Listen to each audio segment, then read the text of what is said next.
Last video में हम लोग माइकलसन मोरले एक्सपेरिमेंट हम लोग स्टडी किए थे। In that experiment Michelson and Morley they have got negative result. Means जो वो देखना चाहते थे, उन लोगों का एम था the velocity of earth relative to ether कितना होगा। ये जो लोग जो इंटरफेरोमीटर माइकलसन इंटरफेरोमीटर आप लोगों को याद होगा। मेरा रिक्वेस्ट है उस वीडियो को आप लोग एक बार जरूर आप लोग देख लीजिए। उसमें माइकलसन मोरले का जो इंटरफेरोमीटर था, हम लोग लाइट रेज का कंपटीशन हम लोग कर रहे थे। अगर जो हमारा एक्सपेरिमेंटल सेटअप था वो रखा हुआ था अर्थ में, अर्थ अगर इधर मूव कर रहा, सपोज अर्थ इधर मूव कर रहा, एक्सपेरिमेंटल सेटअप हम लोग अर्थ के ऊपर में रखे हैं, तो एक लाइट अर्थ के मोशन के डायरेक्शन में जा रहा था और एक लाइट अर्थ के मोशन के परपेंडिकुलर में जा रहा था।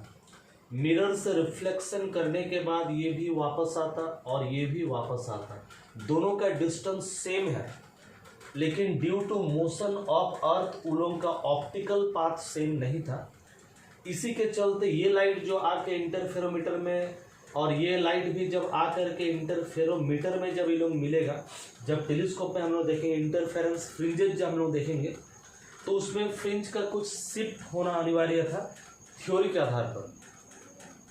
लेकिन एक्सपेरिमेंटल जब हम लोग वैल्यू जो हम लोग देखे, जो फ्रिंज शिफ्ट, ये फ्रिंज शिफ्ट हम लोग को देखने को नहीं मिला। Means velocity of earth with respect to ether ये हम लोग का आ गया 0।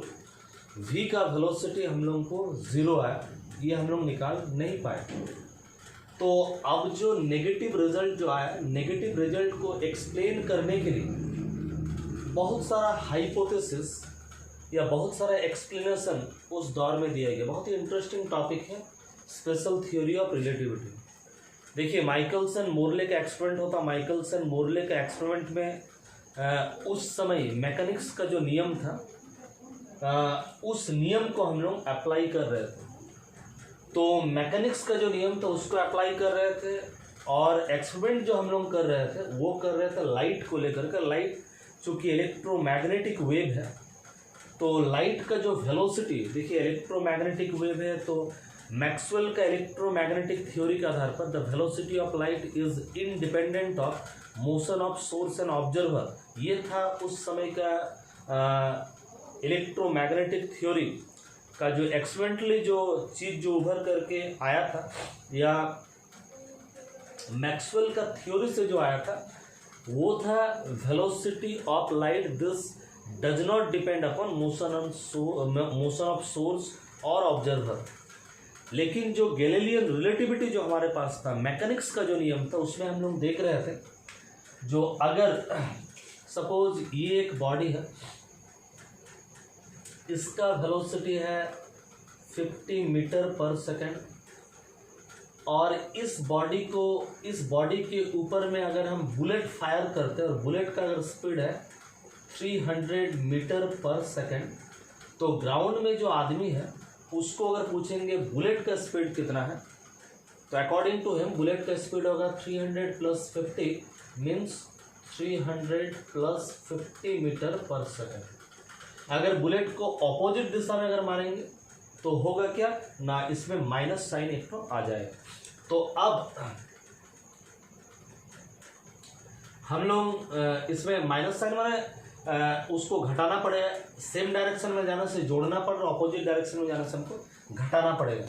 तो इसका वेलोसिटी को अगर हम लोग v मान रहे और बुलेट जो निकल रहा 300, उसका वेलोसिटी को अगर हम लोग c मान रहे, c मीन्स यहाँ पर वेलोसिटी ऑफ लाइट नहीं है, तो 300 मीटर पर सेकंड। तो हमारा जो कॉन्सेप्ट था गैलीलियन का कॉन्सेप्ट, सेम डायरेक्शन में आने से c + v, ऑपोजिट डायरेक्शन में आने से c - v। जैसे हम लोग स्विमर को लेकर के जैसे हम लोग बात किए थे, स्विमर के केस में आप लोगों को याद होगा माइकलसन मोरले के एक्सपेरिमेंट में, तो गैलीलियन रिलेटिविटी में c + v, c - v ये था कॉन्सेप्ट। मीन्स अगर ये कोई एक सोर्स है और सोर्स का स्पीड अगर v है और सोर्स से अगर लाइट इमिट हो रहा, उसका स्पीड अगर c है, तो ऑब्जर्वर गैलीलियन रिलेटिविटी के आधार पर जो वेलोसिटी देखेगा वो होगा v प्लस सी या c प्लस भी। ऑपोजिट डायरेक्शन में होने से वो घट जाएगा, c माइनस v हो जाएगा।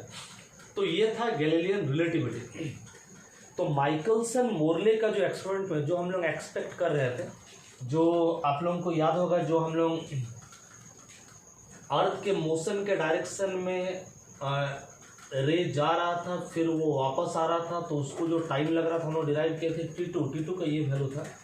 और परपेंडिकुलर डायरेक्शन में जा रहा था, आ रहा था, उसमें जो टाइम लग रहा था t1, और t1 और t2 अलग है, टाइम अलग अलग लग रहा था, ऑप्टिकल पाथ इन लोगों का अलग अलग था, जिसके चलते फ्रिंज का शिफ्ट होना, ये जो t2 और t1 निकाले अकॉर्डिंग टू गैलीलियन रिलेटिविटी निकाले, और t2 और t1 जो वैल्यू हम लोग का है उसके चलते हमारा पाथ का डिफरेंस होना चाहिए था। और पाथ का डिफरेंस होने के चलते इंटरफेरोमीटर में जो फ्रिंजेज जो हम लोग को दिख रहा था, दो लाइट जब आपस में मिलेगा इंटरफेयर करेगा तो उन लोगों का कॉन्स्ट्रक्टिव इंटरफेरेंस हो सकता है, डिस्ट्रक्टिव इंटरफेरेंस हो सकता है, वो डिपेंड करेगा पाथ का अंतर में। और उसी के आधार पर हम लोग को फ्रिंजशिप एक मिलना चाहिए था, लेकिन एक्सपेरिमेंटली वैसा कोई फ्रिंजशिप नहीं मिला।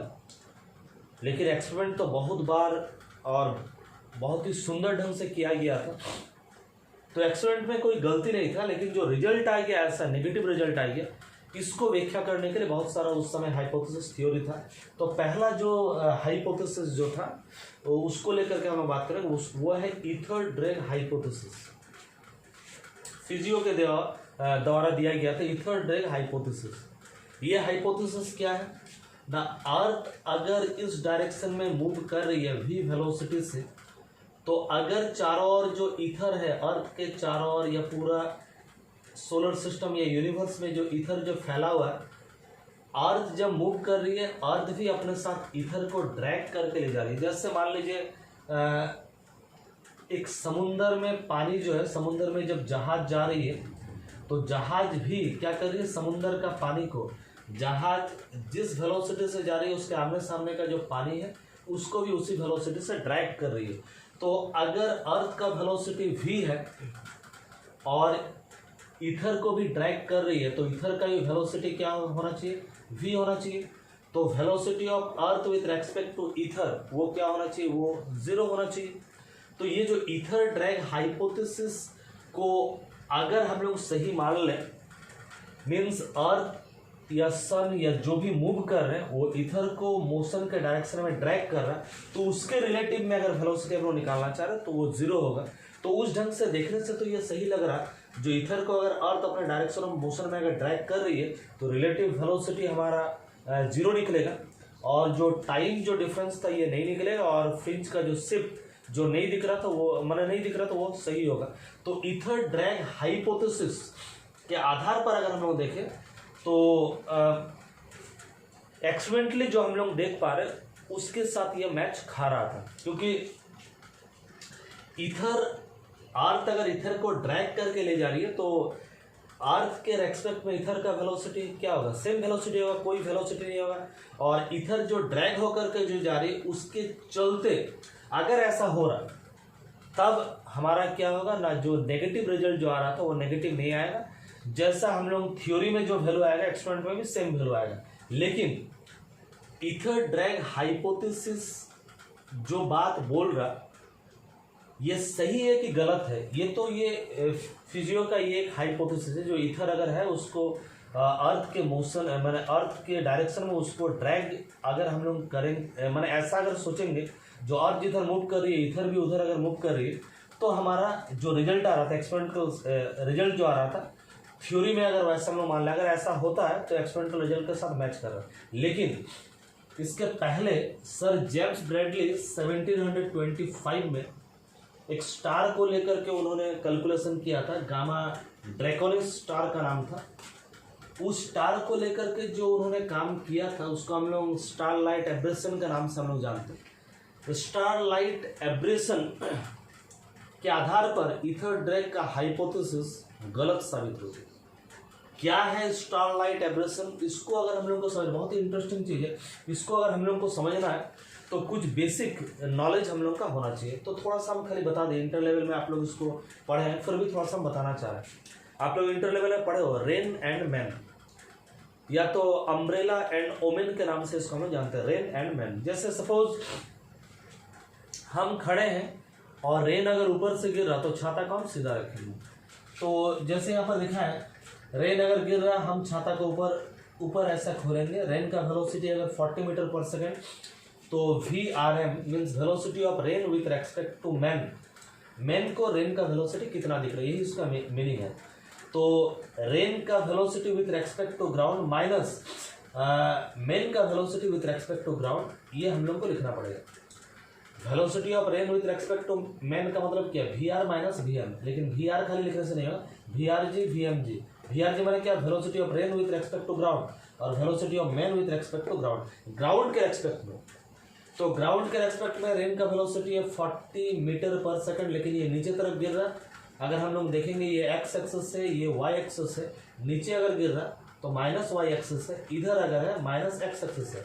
तो नीचे गिर रहा मैंने 40 मीटर पर सेकंड, नीचे मैंने माइनस जैकेट लिखना पड़ेगा। और मेन तो रुका हुआ है इसीलिए माइनस तो यहाँ पर है, 0 हम लोग लिखें तो 40 माइनस 40 जैकेट मीन्स उसको दिखेगा नीचे की तरफ रेन आ रही है, माइनस 40 जैकेट। तो उसको क्या करना पड़ेगा, छाता ऊपर की ओर लेना पड़ेगा। इसको अगर रोकना है तो इसके ऑपोजिट में उसको लेना पड़ेगा। लेकिन सिचुएशन को थोड़ा चेंज कर देते हैं, और ये आप लोग देखे भी होंगे, एक्सपेरिमेंट करके आप लोग देखे होंगे। अगर हम लोग साइकिल चला रहे, बाइक चला रहे, अगर हम खड़े हैं और रेन गिर रहा है तो छाता हम सीधा लेते हैं, लेकिन जब हम चलते वॉक करते हैं छाता को थोड़ा टेढ़ा करना पड़ता है। अगर हम साइकिलिंग कर रहे हैं या मोटरसाइकिल में जा रहे हैं तब छाता को ज़्यादा टेढ़ा करना पड़ता है। तो तब क्या रेन क्या चेंज हो जाता, डायरेक्शन नहीं चेंज नहीं होता, वैसे ही गिर रहा है, लेकिन रिलेटिव वेलोसिटी का कॉन्सेप्ट तब आ जाता है। तो रिलेटिव वेलोसिटी इन प्लेन आप लोग फर्स्ट ईयर में पढ़े हो, उसको और थोड़ा सा इलाबोरेट करके बता रहे हैं। तो अगर मान लीजिए हम आगे की ओर साइकिल या मोटरसाइकिल में जा रहे हैं, आगे की ओर मेरा वेलोसिटी है 30 मीटर पर सेकंड और रेन नीचे की ओर आ रहा, उसका वेलोसिटी 40 मीटर पर सेकंड। सेम फार्मूला में अगर पुट करें, रेन तो नीचे गिर रहा है इसलिए माइनस 40 J, और मैं आगे जा रहा हूँ, सॉरी माइनस मैं आगे जा रहा हूँ तो कितना 30 I कैप, माइनस तो इसके लिए 30 I कैप। इसी को अगर हम लोग फिगर में बनाना चाहें तो माइनस 40 J कैप, ये बताएगा माइनस 40 J कैप को, माइनस डायरेक्शन के लिए 40 J कैप इधर, और माइनस 30 I कैप को देखिए इस फॉर्मूला के अनुसार minus 30 I cap, minus 30 I cap मैंने इधर। तो अगर रिजल्टेंट वेलोसिटी कितना होगा तो पैरेललोग्राम लॉ के आधार पर रिजल्टेंट वेलोसिटी होगा इधर, resultant velocity V equal to under root minus 40 का स्क्वायर और प्लस माइनस 30 का स्क्वायर। लेकिन हम लोग रिजल्टेंट वेलोसिटी हम लोग नहीं चाह रहे, हम लोग चाह रहे छाता को हम लोग किधर रखेंगे, यही हम लोग चाह रहे। तो इसका जो रिजल्टेंट जो डायरेक्शन होगा माइनस 40 J कैप मैंने इधर, माइनस 30 I कैप मैंने इधर, इसका रिजल्टेंट है इधर। तो रेन अगर आप जा रहे हो ऐसा और रेन गिर रहा ऐसा, आप अगर अपने आप को रेस्ट में रख करके देखना चाह रहे हो तो रेस्ट में मीन्स आपका वेलोसिटी है 30, आपको अगर रेस्ट में आना है तो माइनस 30 बैक में आपको जाना पड़ेगा, मीन्स ऐसा एज्यूम करना पड़ेगा आप रेस्ट में हो। का मतलब क्या है, आप तो जा रहे हो ओरिजिनल में जा रहे हो 30 मीटर पर सेकंड, अगर आप रेस्ट के आधार पर अगर आप देखना चाह रहे हो तो आपको क्या करना पड़ेगा, माइनस 30 आपको लिखना पड़ेगा। तो ये है माइनस 30 I कैप, और रेन तो गिर रहा है 40 J कैप, तो इसका रिजल्टेंट जो होगा, रिजल्टेंट वो होगा किधर, वो होगा इधर होगा रिजल्टेंट, मीन्स इसके साथ वो थीटा एंगल बनाएगा। ये अगर थीटा एंगल है तो ये भी होगा एंगल कितना थीटा। तो अगर रेन ऐसा गिर रहा है, जब आप जा रहे हो ऐसा तो रेन दिखेगा आपको ऐसा गिर रहा, तो छाता को भी तो क्या उसके ऑपोजिट में रखना है, तो छाता को आप ऐसा खोलोगे। अगर आपका वेलोसिटी और ज़्यादा होगा तो ये छाता को और टेढ़ा करना पड़ेगा, वेलोसिटी और ज़्यादा होगा छाता को और टेढ़ा करना पड़ेगा। मीन्स मैं बोलना चाह रहा हूँ जब हम लोग आगे बढ़ते हैं रेन एक्चुअली गिर रहा है यहाँ से गिर रहा है, लेकिन वही वाला चीज़ हम लोगों को दिखता है यहाँ से, अप्रेंट डिस्प्लेसमेंट हम लोग को दिखता है, अप्रेंट चेंज इन पोजीशन हम लोग को दिखता है। गिर रहा हुआ ऐसे ही था लेकिन हम लोग को दिखता है ऐसे, इसी टाइप से। इसी को अगर हम लोग थोड़ा सा और इसी कॉन्सेप्ट को अगर हम एक्सटेंड करें, रेन के जगह में लाइट अगर गिर रहा हमारे ऊपर, उसके आधार पर अगर हम समझे अर्थ इधर बढ़ रहा, अर्थ का वेलोसिटी कितना भी, हम जो जा रहे हैं मेरा वेलोसिटी कितना था 30 मीटर पर सेकंड, तो अर्थ का वेलोसिटी कितना ना v है, रेन का वेलोसिटी कितना था 40 मीटर पर सेकंड, लाइट जो गिर रहा है उसका वेलोसिटी होगा कितना, उसका वेलोसिटी होगा c, लाइट जो नीचे आ रहा है उसका वेलोसिटी होगा c। तो अर्थ जो आगे बढ़ रहा है इसी के आधार पर हम लोग को देखने से इसका अगर फिगर बनाएंगे तो हम लोग क्या लिए, अगर रेस्ट के आधार पर अगर हम देख रहे हैं तो हमको मानना पड़ेगा हम पीछे जा रहे हैं, तो अर्थ को भी मानना पड़ेगा ये पीछे जा रहा है। तो एक्चुअली में लाइट आ रहा है पी से, लेकिन हम लोग को क्या लगेगा, लाइट पी से आ रहा है, जैसे लाइट तो सॉरी रेन तो स्ट्रेट आ रहा था, हम लोग को लग रहा था अच्छा यहाँ से अगर लाइट आ रहा है स्ट्रेट अगर आ रहा है, लेकिन हम लोग को क्या दिखेगा, लाइट स्ट्रेट नहीं आ रहा, तिरछा आ रहा, कोई एंगल में आ रहा, वो एंगल है थीटा एंगल में तिरछा वो आ रहा है। तो अब अगर हम लोग ये जो थीटा या जो ये अल्फा एंगल को, सॉरी थीटा नहीं, यहाँ पर हम लोग थीटा माने तो ये एंगल इसके आधार पर ये एंगल अल्फा है तो ये एंगल भी अल्फा होगा। तो ये अल्फा को हमको निकालना है, ये अल्फा एंगल ही है क्या ना, apparent change in position, star है यहाँ पर लेकिन अर्थ के मोशन के चलते स्टार हमको दिखेगा यहाँ पर। ये जो सर जेम्स बैडली ये अपना एक्सपेरिमेंट करके देखे, जो स्टार ऊपर में सीजन के चेंज के चलते वो स्टार एक सर्कुलर पाथ में घूमता है, और जो स्टार थोड़ा सा हमारा सीधा नहीं है, जो स्टार थोड़ा सा दूर में वो दिखता है सीजन के साथ साथ वो एक तो इलिप्स टाइप्स का मैंने शेप वो बनाता है, इलिप्टिकल पाथ टाइप का बनाएगा। तो ये क्यों होता है, इसी का हम बोलते हैं क्या, एबरेशन ऑफ स्टारलाइट। अगर इथर का ड्रैग सचमुच अगर होता तो स्टार जहां पर है वहीं पर दिखता, उसका सीजन के साथ उसका पोजीशन का शिफ्ट हम लोग को दिखता नहीं। लेकिन जेम्स ब्रेडले के द्वारा गामा ड्रैकोनिस उसके बाद और भी स्टार को हम लोग देखें जो उसका रिलेटिव पोजीशन सीजन के साथ चेंज हो रहा है, क्यों, अर्थ का मोशन के चलते चेंज हो रहा है, और अर्थ का भी वेलोसिटी फाइनाइट है, लाइट का भी वेलोसिटी फाइनाइट है। इसमें अल्फा कितना होना चाहिए ना, इस ट्रायंगल से ए ईडस ई ट्रायंगल से a by sine theta equal to E ईडस by a by sine theta, इस पार में लेना ई ईडस बाई साइन अल्फा, ये हम लोग लिख सकते हैं इस ट्रायंगल से। और यहाँ से साइन अल्फा इक्वल टू इतना ई ईडस माने अर्थ का वेलोसिटी, तो अर्थ का वेलोसिटी है v, और ए ई माने क्या, लाइट का वेलोसिटी है सी साइन थीटा। चूंकि एंगल बहुत ही छोटा है साइन को हटा दे तो अल्फा बराबर इतना, ये जो थीटा जो हमारा होगा ये थीटा इस माने इस टाइप से थीटा होगा, ये जो एंगल इस टाइप से बनेगा, यहाँ पर उतना पता नहीं चल रहा, ये थीटा होगा लगभग 90 डिग्री। तो वेलोसिटी ऑफ अर्थ कितना है 3 × 10⁴ मीटर पर सेकंड, लाइट का वेलोसिटी कितना है 3 × 10⁸ मीटर पर सेकंड। तो अल्फा बराबर ये कटेगा 10⁻⁴ रेडियन आएगा। इसको अगर डिग्री में चेंज करना चाहेंगे तो 20.5 डिग्री हम लोग को दिखना चाहिए थ्योरी का आधार पर। एक्सपेरिमेंटली हम लोग को जो वैल्यू है सेम वैल्यू है। इसका मतलब ईथर ड्रैग अगर होता हाइपोथेसिस तो अल्फा ऐसा नहीं आता, 0 आता, सिर्फ ये स्टार यहाँ हम लोग को नहीं दिखता, यहीं पर दिखता, लेकिन ये स्टार यहाँ पर दिख रहा, चेंज हो रहा, अपना पोजीशन को चेंज कर रहा, एब्रेशन है। ये जो यहाँ पर जो पानी का जैसे इसको हम लोग बोल रहे हैं स्टारलाइट एब्रेशन, इसको हम लोग बोल रहे हैं रेन का जो एब्रेशन है, रेनफॉल का एब्रेशन है। ये रेनफॉल का एब्रेशन क्यों हो रहा है, ये मोशन के चलते हो रहा है। सचमुच अगर ये रेन अगर ड्रैग कर जाता, जिधर मूव कर उधर ये अगर ड्रैग होता तो यहाँ पर छाता हम लोग को रखना नहीं पड़ता। हम लोग भी मूव हो रहे हैं और मेरे साथ रेन भी ड्रैग हो रहा तो हम लोग को छाता सीधा रखना पड़ता, लेकिन रेन तो ड्रैग नहीं हो रहा। इसी तरह से लाइट भी यहाँ पर अगर ड्रैग अगर हो जाता तो हम लोग को ये वाला यहाँ नहीं दिखता। तो इसका मतलब एक उपाय निकाले थे फिजियो, लेकिन वो उपाय भी सक्सेस नहीं हो पाया। सेकंड जो उपाय है ये लॉरेंज इसको डेवलप किए। लॉरेंज के बारे में और भी हम लोग डिटेल्स में बात करेंगे, लेकिन ये जो हाइपोथेसिस दिए थे फिट्जरल्ड, ये कॉन्ट्रैक्शन का हाइपोथेसिस दिए थे। ये हाइपोथेसिस क्या है ना, अर्थ के मोशन के डायरेक्शन में बॉडी अगर जा रहा है, जो एपरेटर्स हम लोग जा रहा था उसका लेंथ शॉर्ट हो जाता है, कॉन्ट्रैक्ट कर जाता है, सिकुड़ जाता है। कितना सिकुड़ेगा, इस फैक्टर से वो सिकुड़ेगा 1 - बीटा, बीटा इक्वल टू होता है v/c, 1 - v²/c²। c है स्पीड ऑफ लाइट, ये है स्पीड ऑफ जो अर्थ होगा या जो एपरेटर्स होगा वो है स्पीड। तो इस फैक्टर से वो सिकुड़ जाता है। तो हम लोग इधर का लेंथ हम लोग माने थे कितना, इधर का भी लेंथ हम लोग माने थे, जो मिरर का जो डिस्टेंस था, ऊपर में भी एल माने थे, इधर में भी एल माने थे। लेकिन लॉरेंज के आधार पर लेंथ का कॉन्ट्रैक्शन होता है along the direction of motion. Motion तो इधर हो रहा था, इसीलिए लेंथ का कॉन्ट्रैक्शन और कितना होगा, एल नहीं होगा, एल के जगह में एल' होना चाहिए।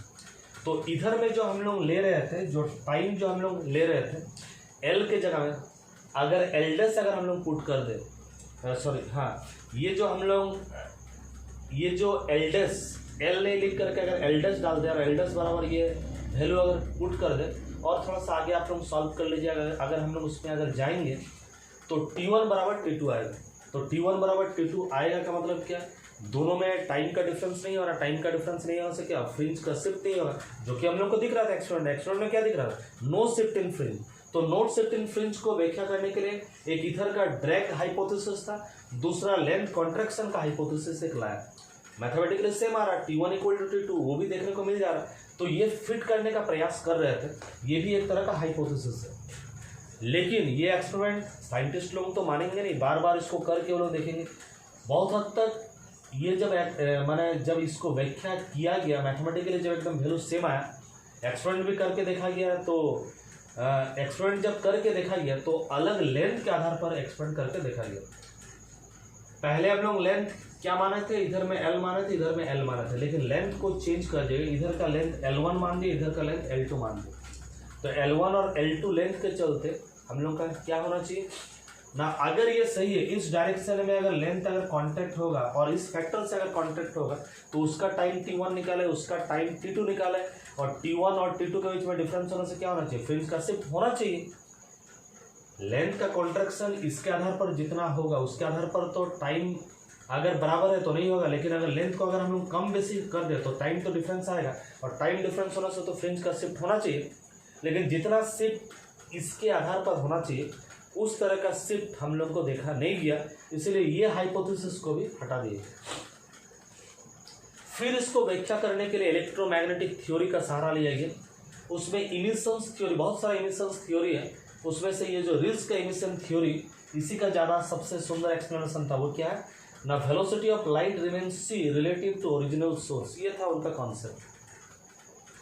दूसरा जो इमिशन थ्योरी का हाइपोथेसिस था जो उसमें था velocity of reflected light remains relative to mirror, इस ढंग से था। तो velocity of light remains c relative to original source, original source जो है उसके रेस्पेक्ट में लाइट का वेलोसिटी क्या होगा, हमेशा सी रहेगा।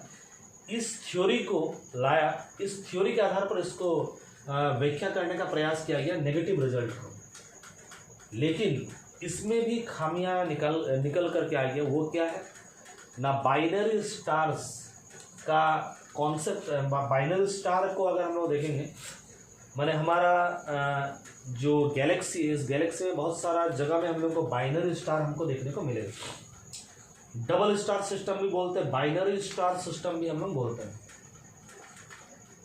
क्या है, सेंटर ऑफ मास, ये बॉडी और ये बॉडी दोनों का सेंटर ऑफ मास तो कहीं पर होगा, सेंटर ऑफ मास के चारों ओर लोग घूम रहा, ये ऐसा करके इस वाला पाथ में घूम रहा, ये ऐसा करके ये वाला पाथ में घूम रहा, ये ऐसे घूम रहा, ये ऐसे घूम रहा। लग रहा है ये लोग तो एक्सीडेंट हो जाएगा यहाँ पर, ये अगर ऐसे आ जाएगा तब तक अगर ये आ जाएगा तो एक्सीडेंट हो, ऐसा कभी नहीं होगा, क्योंकि ये जब इधर है तब ये इधर है, ये जब इधर आ जाएगा तब ये घूम के इधर आएगा। उसका कोई एक जगह में सेंटर ऑफ मास है, उसे सेंटर ऑफ मास के चारों ओर लोग घूम रहे हैं, इसको बोलते हैं बाइनरी स्टार। तो देखिए, अगर हम लोग बाइनरी स्टार को अर्थ से अगर हम लोग देख रहे हैं, यहाँ से ये अगर अर्थ है हमारा, यहाँ से अगर देख रहे हैं तो अर्थ अगर इधर, हम लोग अर्थ में अगर इधर जा रहे हैं इधर, तो स्टार जब इधर जाएगा और स्टार जब इधर आएगा तब velocity of light remains c relative to original source. तो मान लीजिए जब अर्थ इधर आ रहा और स्टार इधर जा रहा, तब स्टार का जो वेलोसिटी जो हो, माने स्टार से जो लाइट आएगा उसका जो वेलोसिटी होगा वो क्या होगा, सी प्लस बी होगा। ये इधर जा रहा और ये अगर इधर आ रहा तो इसका हो जाएगा क्या, सी माइनस बी। तो अर्थ से जब हम लोग देखेंगे एक का सी प्लस बी और एक का सी माइनस बी, या तो जब ये इधर जा रहा सी प्लस बी, इधर जब जा रहा सी माइनस बी, ये जो आ जा रहा वेलोसिटी मीन्स इस थ्योरी के अनुसार इस ढंग से होना चाहिए, सी प्लस बी एस और सी माइनस बी एस, इस ढंग से होना चाहिए। और उस ढंग से होने से अर्थ से अगर हम देखेंगे तो इसका जो ऑर्बिट है वो सर्कुलर ऑर्बिट दिखेगा नहीं, इसका ऑर्बिट दिखना चाहिए, क्योंकि लाइट एक बार माने जो जा रहा, इधर जो लाइट जा रहा और इधर जो लाइट जा रहा, दोनों का वेलोसिटी अगर अलग होगा तो सर्कल हमारा बनेगा नहीं, तो कुछ अलग ही टाइप का शेप हमारा बनेगा। लेकिन एक्सपेरिमेंटली जब देखा गया, हम लोग टेलीस्कोप से जब देखे तो ये जो पाथ जो नियरली सर्कुलर टाइप का पाथ बन रहा, इसका मतलब सी प्लस बी एस और सी माइनस बी एस वाला बात नहीं है, चाहे वो इधर जाए चाहे वो इधर आए, तो इससे जो यहाँ पर हम लोग को जो वेलोसिटी दिख रहा है वो हम लोग को सी दिखने से ही इसका पाथ सर्कुलर होगा। तो इनिशियल थ्योरी भी फेल कर गया। अब हमारे पास एक ही उपाय है, वह है principle of constituency of speed of light, means velocity of light does not depend upon the motion of source and observer.